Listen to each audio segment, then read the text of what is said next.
So perhaps I will start to tell you a little bit about my own past and my own career. So I am an MD from University of Copenhagen, and I graduated when I was 23 years old. And uh, after my sort of general medical post uh, internship, I went into psychiatry and got an internship at a hospital which was at that time for option studies of schizophrenia, which in a way very famous because they substantiated the idea that schizophrenia has an important genetic component. And then I joined a prospective study of children of schizophrenic mothers, which was also the longest prospective study of such a sample from the age of 50. Very much involved in this study, became principal investigator at the very end. And I was always very interested in psychopathology. So I was basically always a clinical psychiatrist and a researcher at the same time. So I have continued to talk to patients to this very day, okay? And well, basically what led me to phenomenology was that, I mean, the only kind of sort of mature psychopathology is written from a phenomenological perspective. The psychopathology is basically a German invention, or a French invention, perhaps, French-German invention. And a sort of standard approach in psychiatry in Europe until the appearance of the DSM-3 was phenomenology in the sense of Karl Jaspers, or Jaspers, a German psychopathologist. I thought that he was not a sufficient source, so I started to study more philosophical phenomenology, such as Husserl, Merleau-Ponty, and other phenomenologists. And as I told you, I was sort of made genetic research, molecular genetic research at the same time. I was always very much intrigued by the insanity, so to say, because it is something extremely fascinating, which never stopped fascinating me. And if you want me to say something about what I think about schizophrenia, then the response would be that psychiatry for the last 200 years has tried to become a sort of straightforward medical discipline, okay? So the medical model, or as it was called before, the anatomo-clinical model, would say that, you know, manifestations of madness are meaningless. We have to look at the underlying biology. And that's what psychiatry has done for the last 200 years, since the very beginning, since the medicalization of madness. I think that it may apply to many other mental conditions, but I think it's very difficult to fit this medical model into schizophrenia. And that is so for several reasons, because what we certainly know today is that schizophrenia is a spectrum, which means there is some sort of dimensionality in the presentation of illness, but there is also certain qualitative differences between different presentations. And there is a fluctuation in presentation. So only a minority of patients become sort of deteriorated chronic cases, whereas most patients have a sort of remitting course. Many patients are never treated. There are studies on which are examining the total prevalence of schizophrenia in a given population, and up to 20% of, or 25% even, of the people who are sort of diagnosed on standard basis as suffering from schizophrenia never seek medical treatment. And then you have mild ends of the spectrum, such as schizotypal disorder, and a lot of these people are never psychiatric patients. There is a link between vulnerability to schizophrenia and creativity. And that has been shown in several studies, including molecular genetic studies from Iceland. So you have a very sort of a different picture of schizophrenia,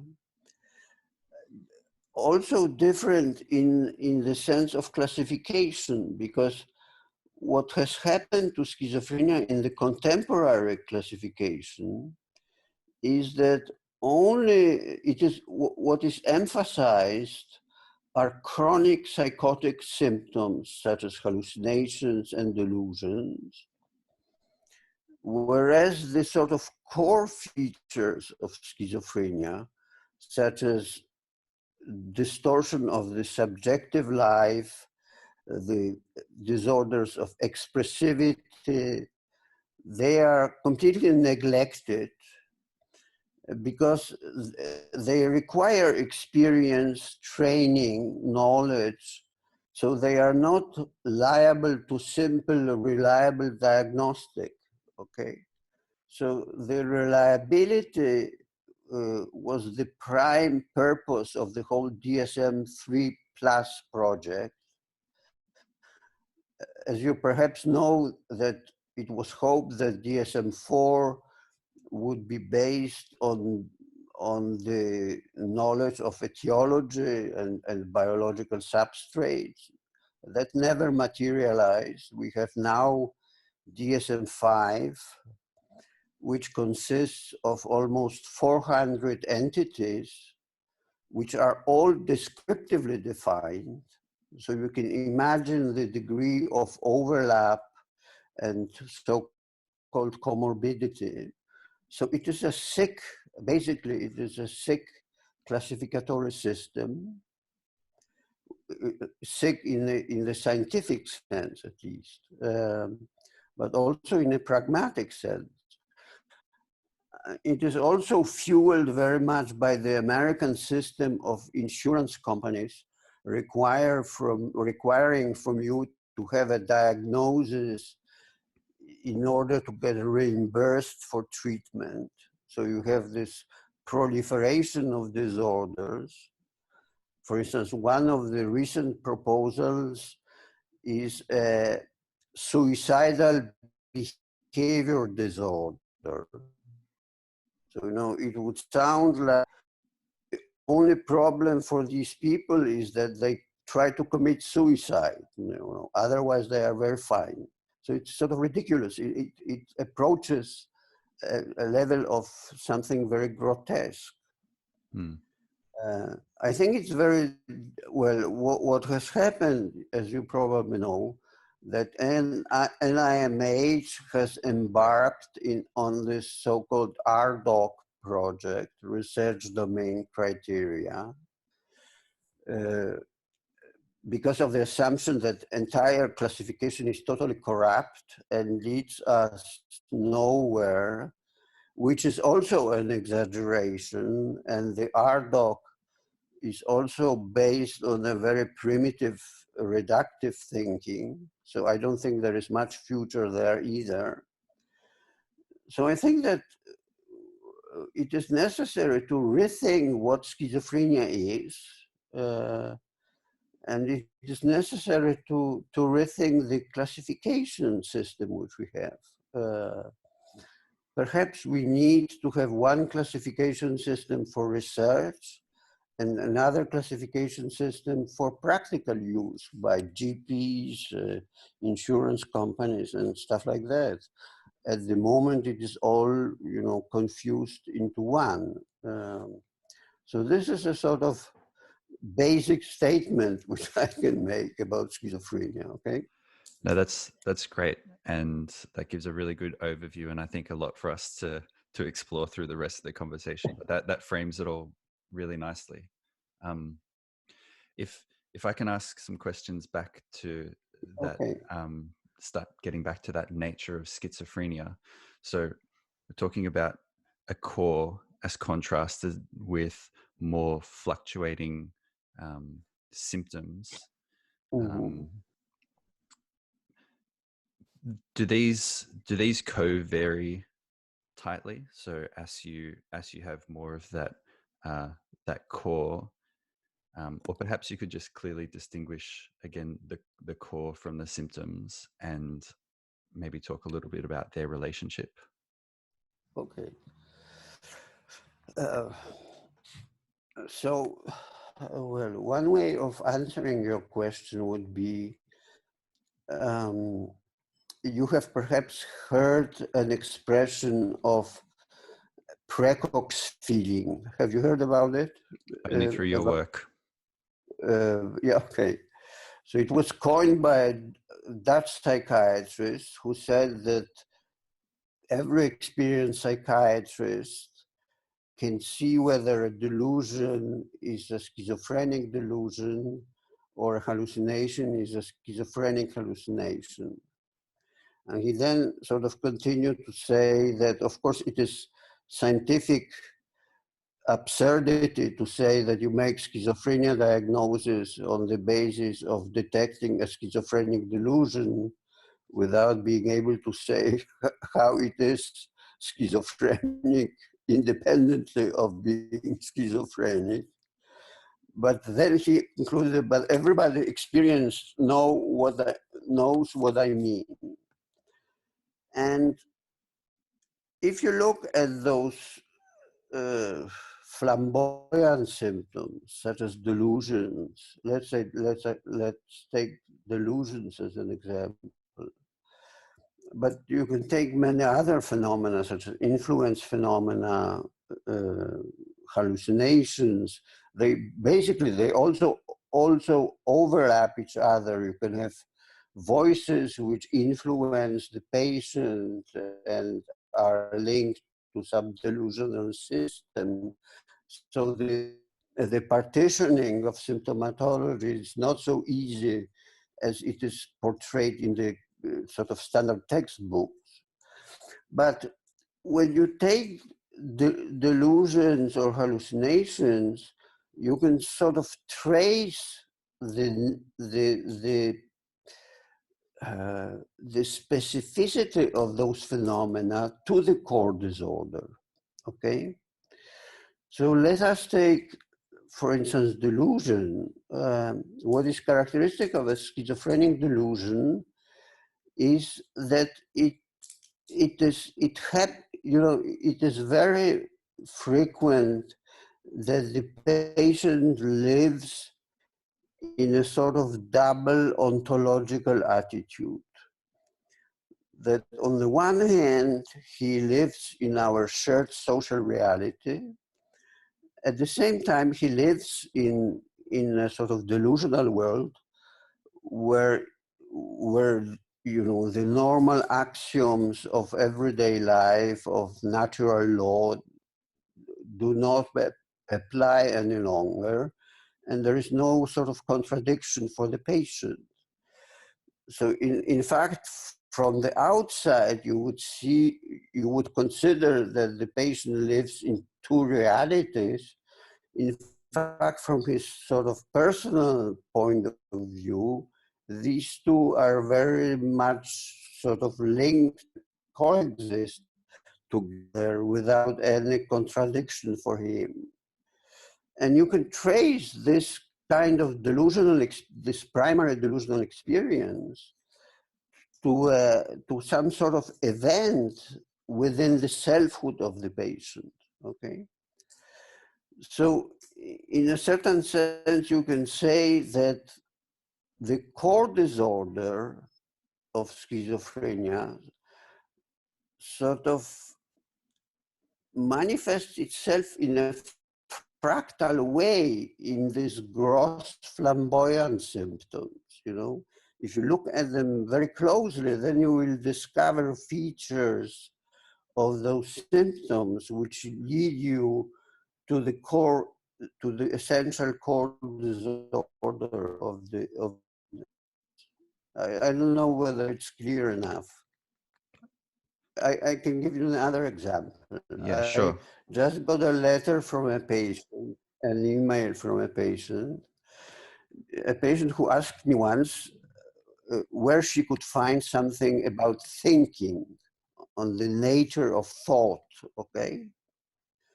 And I referred her to William James' stream of thoughts in his Principles of Psychology. And she wrote to me back a few days ago that one thing which she was sort of surprised about in reading this chapter was that my thoughts were mine and her thoughts were her own. Because she felt that all thoughts were in a sort of collective space, some sort of extrasensorial collective space, which contained voices and thoughts, and voices were running backwards and thoughts were running forwards, and voices sort of tried to, how do you say it in English, tried to silence the thoughts. And she thought that we always, until she was hospitalized at the age of 24, she was convinced that that was the case. You know, she was never hospitalized before, but she thought about it since she was a child. So again, you see a very the hallucination in this case cannot be seen as a sort of isolated burst out from the malfunctioning biological substrate, but belongs to the entire ontological framework of the patient with which the patient lived most of her life, you know. So, and you see in this letter that she has no sort of sense of separation or privacy of consciousness, that thinking for her acquires a sort of objective character, you know, thoughts are sort of experienced as objects of consciousness rather as vehicles of consciousness. So, you know, you can make an analysis of nearly all sort of characteristic phenomena of schizophrenic psychosis, and such analysis would lead you back to some more fundamental disorder in the structure of subjectivity or consciousness. Yeah, it's a really interesting position. And then makes me think as well. So if we go to more brain centric view, Mm-hmm. we it's easy to see how you might be able to explain particular symptoms with particular explanations based in what we know of the neuroscience. So, Mhm. you know, insufficient efference copies of motor commands or different commands leading to them Mhm. being felt as not their own, um, and a whole lot of explanations like that. But what I guess what you're saying is that this is all pervasive through all of their subjective experience. And Precisely. Precisely. Not an isolated entity, because let's say the efference copy model, it would apply. I mean, it would be a nice model to explaining some isolated phenomena. But then, if you look at the phenomenon and it's a part of something much more diffuse, then it's very difficult to use such an approach. I think that if you would like to look at the brain side of it, then I think it is first of all, uh, well, first of all, it is important to realize that schizophrenia is probably not a disease in the same way as you have, let's say, a cancer of the brain or a tumor in your lungs, okay? Since it is a spectrum, then unavoidably some aspects of these phenomena are parts of human experience in general, okay? So it is not that these experiences are entirely, as one of the patients said, in small doses, probably everybody has it, but not as me, you know?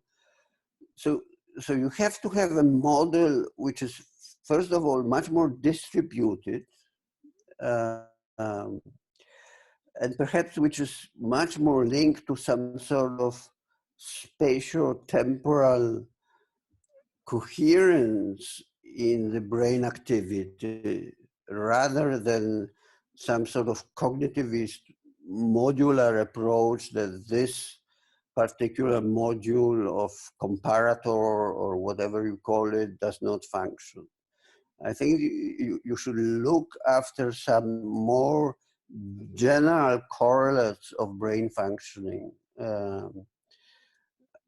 I think that there are some studies in Canada, in the US, looking at the EEG, at fMRI, and stuff like that. And in fact, we have a couple of papers, one paper in Schizophrenia Bulletin on enfacement illusion, another paper which is under review precisely on spatiotemporal analysis of the EEG during the illusion, which is a very sort of distributed approach to look at the brain side of the matter. yeah, in terms of that fundamental or distributed brain-based accounts, makes me think of these predictive processing Mm-hmm. or predictive coding Bayesian computational accounts. Mm-hmm. Are you familiar with them? And if you are, do you have thoughts about those sort of accounts? Well, I have read a couple of papers on this issue, and I find it rather attractive. I must say. I must say that I am not on the level of neuroscientific knowledge to really penetrate these models, but at least intuitively, it has much more appeal to me than some sort of modular deficit here or there. You know. Yeah, because when I read that work as well, and I'm obviously a neophyte, and I'm sure I miss a lot of the nuance there, but but they're both aimed at something fundamental. So from your work, you're coming from the place of the phenomenology and what the experience of schizophrenia is like, and using that as the fundamental basis to ground your analysis. And I guess with these approaches, they're looking at brain function in a really fundamental way. So trying to get at this updating of predictions as a really fundamental operating principle at the brain, and then Yes. elaborating out how aberrant function at that level might result in a diverse range of symptoms. And I as well found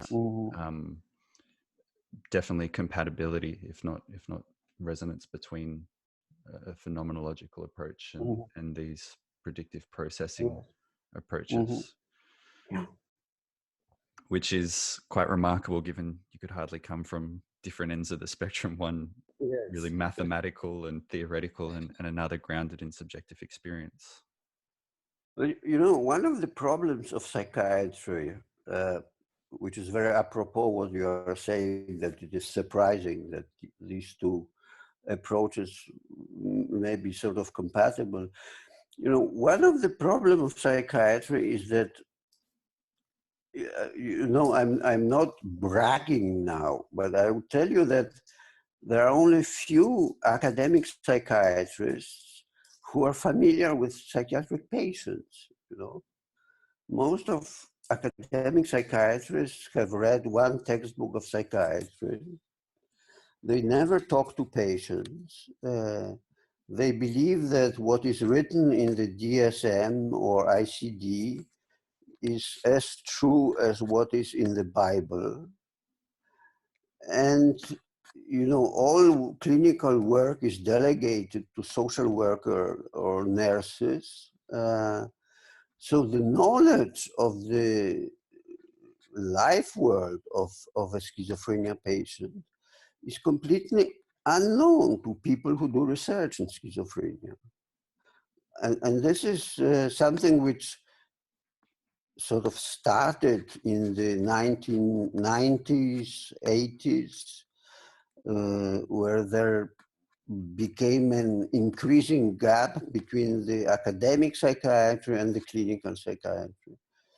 And I think that, you know, as long as you do not have a proper grasp of what you are want to study on a sort of neuroscientific level, then all these studies will be somehow insufficient. You know, you have to define your phenotypes in some sort of realistic way, and which correspond to reality and not just correspond to a checklist. You know, so I think that's one of the problems. It's an interesting one. You can understand the trade-off. You know, experience is costly to gain. Yeah. But I just want to pick up on another point that you mentioned in your previous answer, and you made the comment that schizophrenia is not like a cancer in the brain, and your answer there made me think of a term which I've heard more mentioned in relation to the autism spectrum, but of neurodiversity. Makes me think, and this is sort of another question that I just have around schizophrenia anyway, and that's, I guess, the potential adaptiveness of schizotypal traits up to some point on the spectrum, perhaps. Do you have thoughts on that? Well, well, I think that, you know, one problem of a schizotype and the schizophrenic patient is that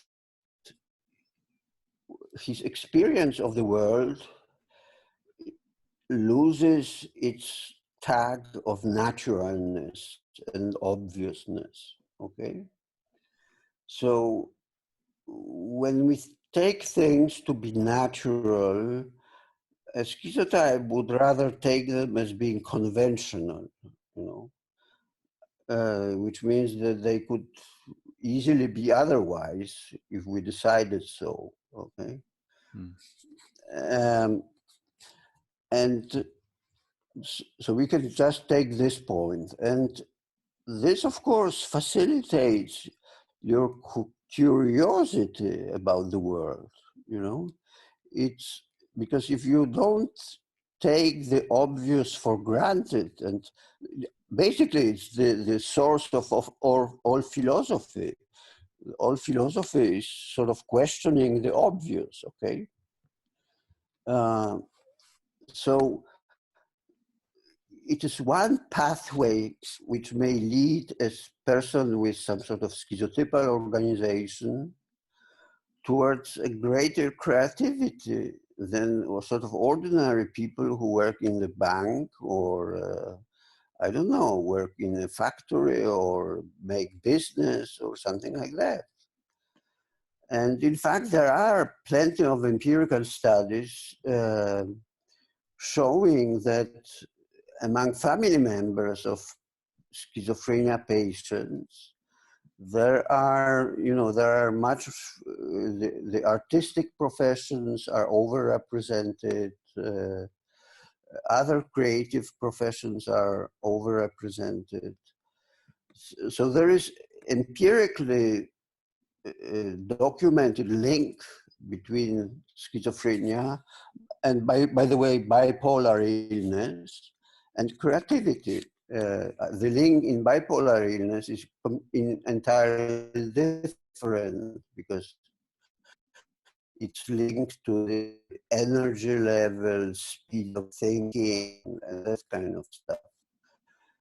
And I move quite a lot around in the philosophical environment at the University of Copenhagen, and without being nasty to anyone, I would say that many philosophers are schizotypes. I mean, because they are able to think in ways which sort of ordinary people would never dream of thinking. Okay, so there must be some adaptiveness, and in old days, maybe it doesn't fit with this sort of polygenetic model of schizophrenia, which we now know is very highly polygenetic. Uh, it's massively polygenetic. We are approaching something like 300 commonly occurring genes, each one with very small effect.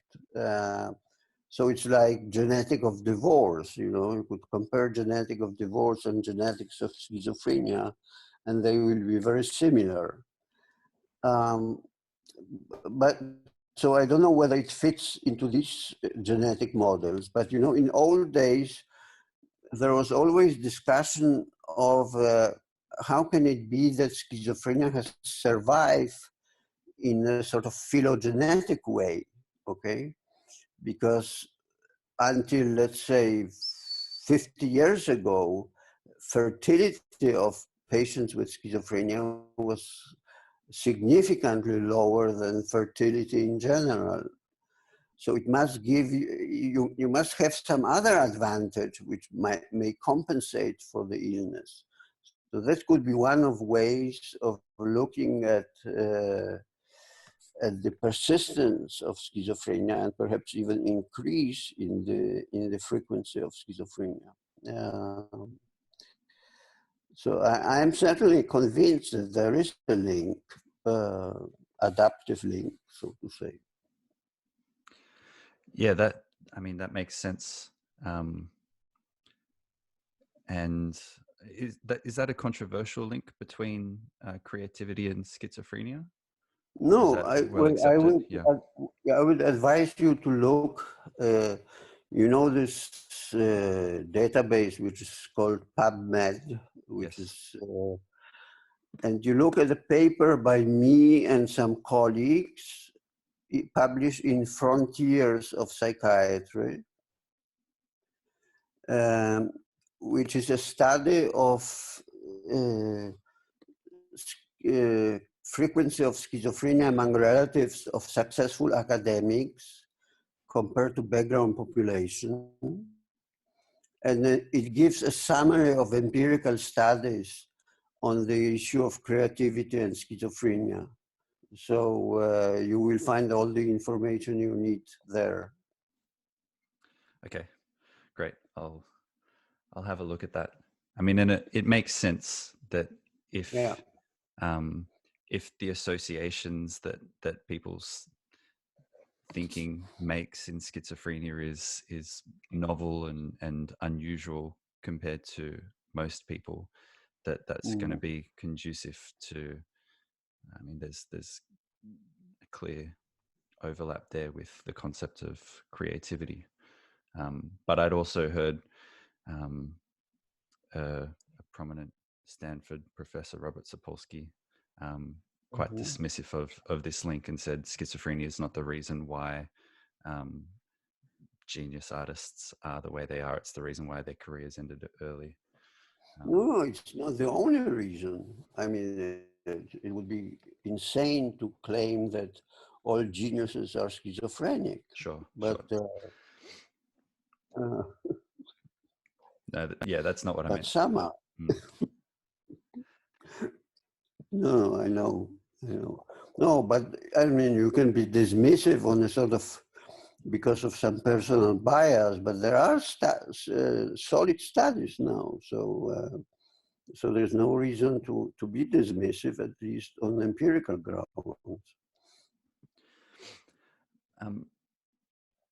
Since we're talking about, I guess now, what is conventionally understood, how do people, if we can generalize the profession, look at the disorders of self in schizophrenia? Are they widely recognized and appreciated, but just there are difficulties in incorporating them into DSM-5, or are they yet to be recognized and still, I guess, somewhat forgotten? Well, I think it's on the way of being recognized. In the coming version of ICD, which will be ICD-11, disorder of self-experience will be mentioned in the definition of schizophrenia. You know what ICD is? It's International Classification of Diseases, which is a sort of European, that's what European use for psychiatric classification. It's very compatible with DSM in many ways. So, and there is there is a lot of publications now about selfhood and schizophrenia. You know, when we published the first papers about it some 20 years ago, there was nothing about it. It was very controversial at the time. But you know, it is very well described in many classic foundational texts on schizophrenia, even though those texts didn't have a sort of clear conceptual basis, but they all mentioned it as something central and important. We have just translated a German paper. So again, if you look in PubMed, you will see one of my papers, which is a translation of a German paper by a German psychiatrist on selfhood in schizophrenia from 1929. And right at the moment, I've been invited to write a paper on selfhood for a sort of American journal for American clinicians in psychiatry. It is not a truly, it's not an academic journal, but a sort of magazine, monthly magazine for clinicians, which is a sign of some sort of increasing awareness, I think. And the fact that you contact me also. I don't know how normal I am though. um, I can't remember the exact name of the measurement tool. Sorry. The measure, well, we did a scale published in 2005, which is called Examination of Anomalous Self-Experience, and which has been used in many studies now. We are planning to do a second version, which will be, we have a lot of experience from the last 15 years, you know, systematic empirical experience, but also clinical experience and philosophical experience. So it will be, first of all, shorter, so it will be more user-friendly, so to say, and perhaps more coherent, conceptual and more coherent. So that's something which we plan to do next year sometime. It would come out. Great, and I'll put a link to that in the notes to this episode. But nice to know that there's a research tool there. Yeah, you can. There is a link. If you have a pencil and can write it down, it is called EaseNet. Ease is the acronym of the scale, like easy, ease, EaseNet.dk. And that is a website which gives information about the courses of on the scale and publications and stuff like that. So it should be quite informative. And that's a semi-structured interview, or Yes, it's not a self-report measure? No, it's a semi-structured interview, which means basically that you have to cover all the items, but you have to cover them in a way appropriate to the particular patient, okay? So you sort of follow his narrative, and I mean, you ask in a contextually relevant manner rather than what you do in a structured interview, okay? Yes, that makes sense. Do you think you could, even in a limited but meaningful way, translate some of the items on the ease to a self-report measure?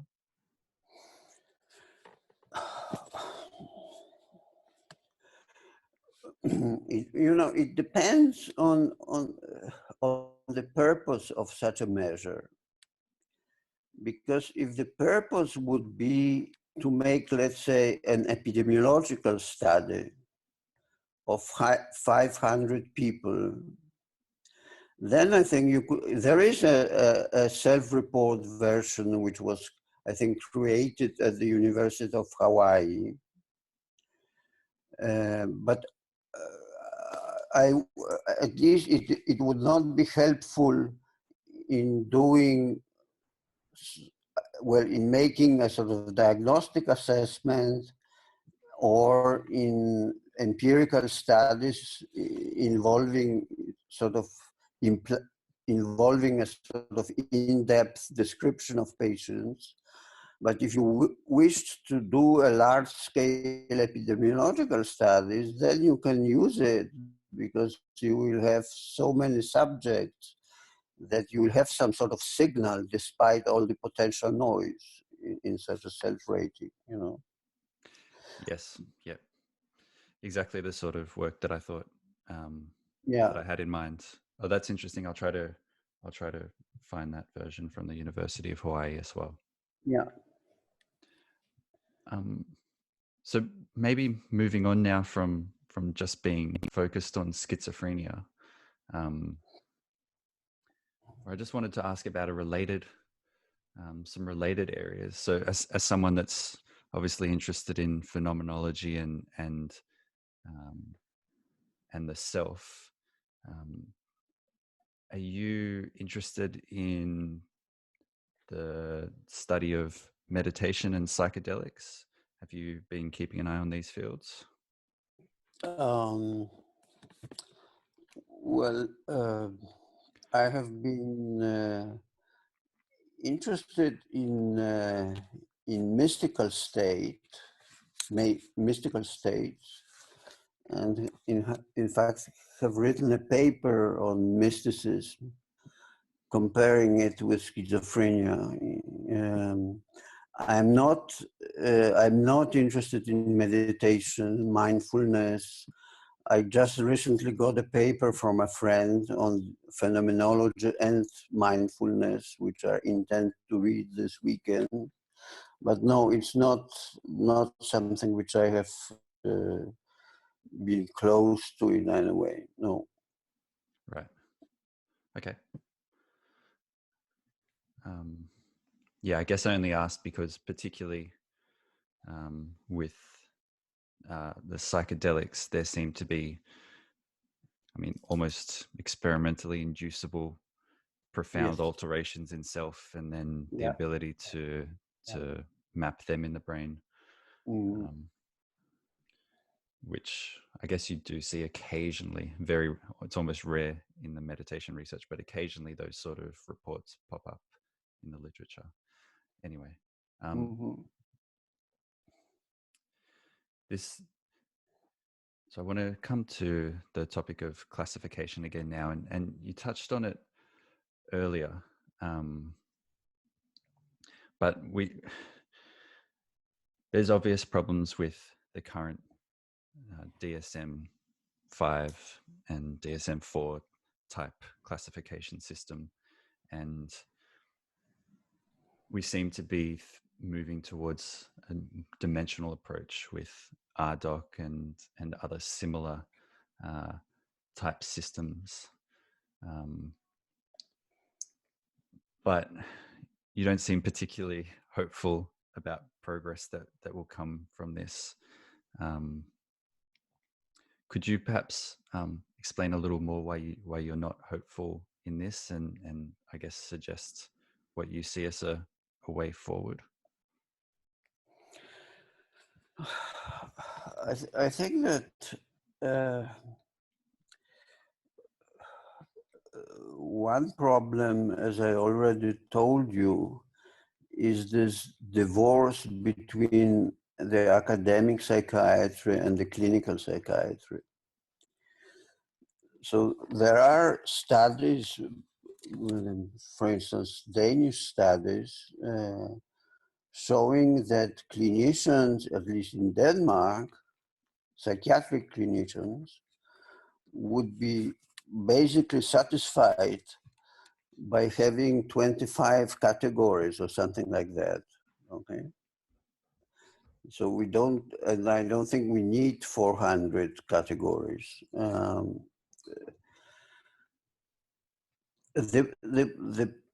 So if you look at the area of, at the domain of psychiatry, what is the object of psychiatry? Okay. So psychiatry, one part of the object of psychiatry are sort of organic conditions, such as dementia, Alzheimer. Most of these disorders have moved to neurology rather than being, they have been a topic of psychiatry, but they have gradually moved out of psychiatry. You have sort of alcohol-related psychosis and that kind of stuff. And then what is left is, well, you have what has been called functional psychosis, such as schizophrenia and bipolar illness. Then you have a large group of what is called common mental illness, and in old days were called neuroses, okay? Hmm. And then you have personality disorders. So basically you have very few sort of superordinate categories, okay? And before DSM-3, psychiatric diagnosis was, of course, based on eliciting symptoms and signs, but it was equally important to get a sense of the prototype of an illness. There is a certain prototype of mania, of bipolar, of mania, of being in a manic state, okay? And this prototypical approach is a sort of, well, it's a basic approach of human cognition. You know, whenever we approach anything in the world, we see it as a object of a certain kind. Okay. In the same way, when you interact with the patient, you have already, after 10 minutes, you have some sort of sense of the gestalt of the patient. Is it a patient who is easy to communicate, or is it a patient who doesn't yield any eye contact and is looking in the floor all the time and only responds yes and no, you know? So there are these sort of gestalt properties in the psychiatric diagnosis which have completely disappeared in the so-called operational diagnosis. And the operational diagnosis is a sort of misunderstanding, because there is nothing operational in the operational systems. You know, the notion of operational criteria is, a criterion is operational in the sense that what is defined operationally means that if you do a certain operation, you will have a specific result, okay?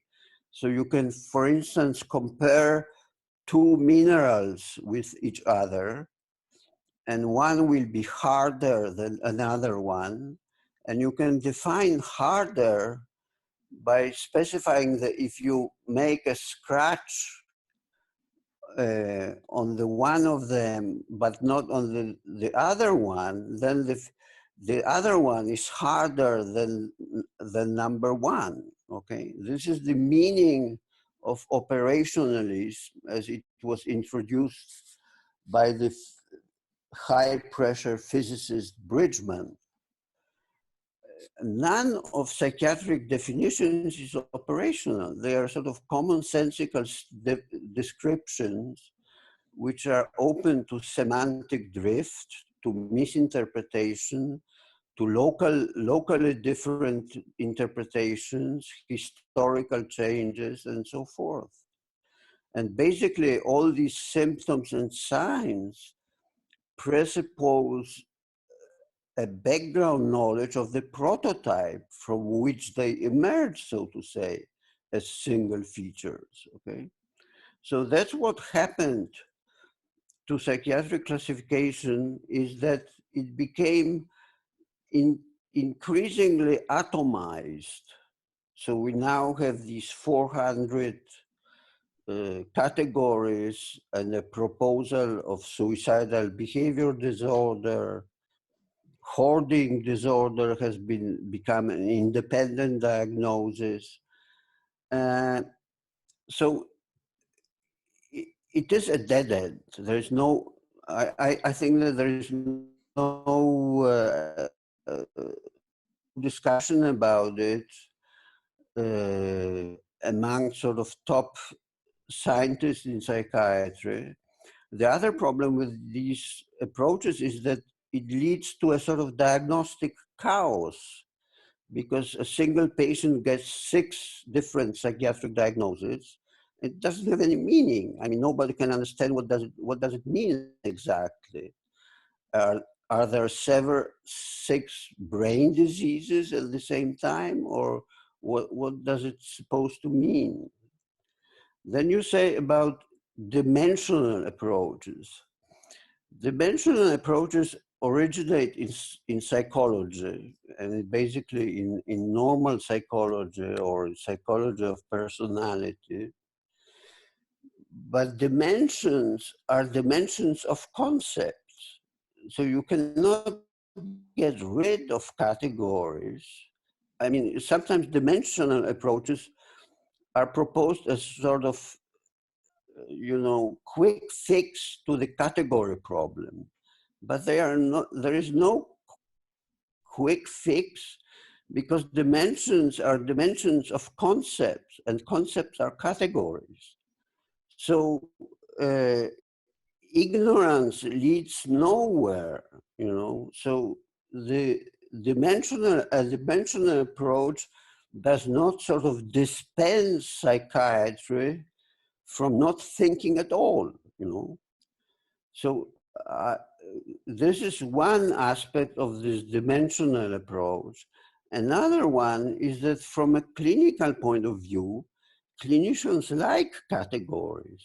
I mean, it would make sense to have 6 dimensions and say, well, Mr. Hansen has 6 on dimension 1, 4 on dimension 2, and so forth. I mean, it wouldn't work. It may work in the mind of a psychologist sitting in a psychology lab, but it wouldn't work in the bush in Australia. And so there are some problems.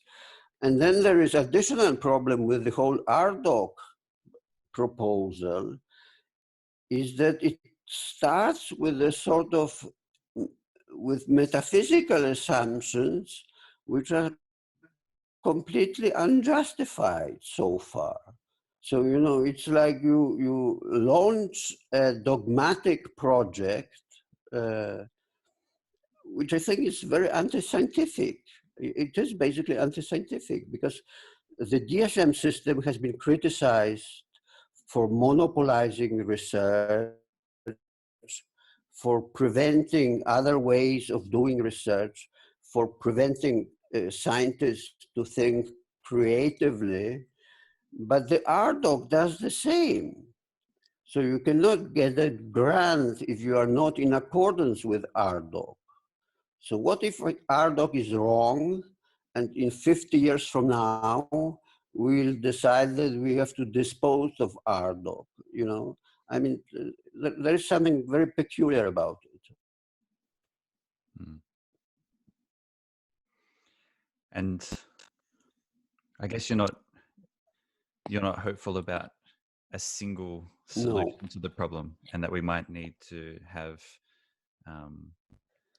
different classification systems depending on the context and how they're to be used. Was that? Yeah. Yeah. Yeah, that's And interesting. basically, I mean, for instance, when you submit a paper for publication in psychiatry, you have to document that you have followed this and that system and criteria, so forth. Perhaps it could be best if there were no such requirements. You have to document what kind of patients you are studying and why you have chosen the patients in this particular way. But the role of the system should go into the background. But that would, of course, require that the editors and the referees were extremely knowledgeable and clever people, which, of course, we cannot expect sort of ideal situation. But sometimes I think that perhaps it would be better to make explicit what you've done rather than which rules you have followed. Yeah, I think that you need different classifications for different purposes.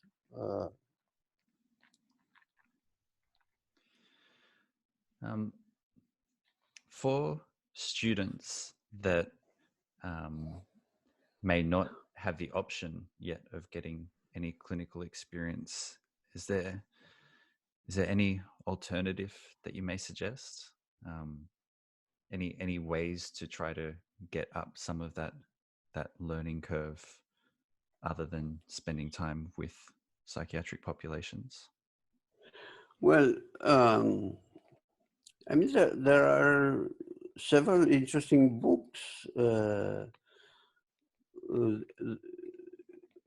Well, there is a very interesting book by Louis Sass, which is called Madness and Modernity, which has come out a couple of years ago in a second revised edition. There is a very good autobiography of schizophrenia by Professor Elin Sachs, S-A-K-S, with the title The Center Cannot Hold. She's professor at the USC, I think, of psychiatric ethics, and has suffered from schizophrenia all her life. And there is a very nice book published by the Springer publisher with the title, it's Diagnosis, which is a sort of very good exposition of psychopathology. So I would recommend this title. Yeah. What was that last title? It just dropped out there. Psychiatric Interview for Differential Diagnosis. Okay. Great. It's extremely informative book written by two colleagues of mine. The first author is Jansson, Jannsson,